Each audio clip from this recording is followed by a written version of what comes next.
చాలా మంది మనకి చూస్తే చెరువులు ఆక్యుపై చేశారు, చాలా మంది నాయకులు ఆక్యుపై చేశారు. లేదంటే మిడిల్ క్లాస్ ఉంటారు, వాళ్ళు తెలియదు, వాళ్ళు అపార్ట్మెంట్ లేదు, డబ్బులు దొరుకుతుంటే ఇల్లు కట్టేస్తుంటారు, వాళ్ళు నలిగిపోతారు. సో వాళ్ళకి ఏం చేయాలి? ఇట్లాగే ఒకటప్పుడు అందరూ కామ్గా డ్యామేజ్ జరిగింది అన్ని కట్టేసిన తర్వాత నేను నిన్న మాట్లాడింది అందుకే it will become a social issue అని చెప్పాను. చాలామంది ఆర్థిక పరిస్థితులు చిన్న భిన్నం అయిపోతాయి. అలాంటి వాళ్ళకి ఏం చెప్పాలి? ముందే ఇది చాలా స్ట్రిక్ట్ గైడ్ లైన్స్. అందుకనే bureaucracy should be extremely alert and powerful. వాళ్ళ బాధ్యత వాళ్ళు నిర్వర్తించాలి.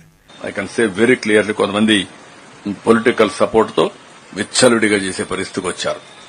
దీన్ని ఎట్టే పరిస్థితిలో ఉపేక్షించాం, చాలా ఫర్మ్ గా ఉంటాం, గట్టిగా చర్యలు తీసుకుంటాం. బుడమేరు ఆపరేషన్ స్టార్ట్ అవుతుంది. భవిష్యత్తులో ఏమాత్రం ఇబ్బంది లేకుండా చేస్తాం. క్వశ్చనే లేదు. ఇంకా వేరే గవర్నమెంట్ ఇక్కడే కూర్చొని వాళ్ళకి జరిగిన నష్టం బాధపడుతూ ఇంత అవస్థపడాల్సిన పని లేదు. కొంతమంది స్వార్థపరుల కోసం ఇన్ని త్యాగాలు ప్రజలు ప్రభుత్వం చేయవలసిన అవసరం లేదు.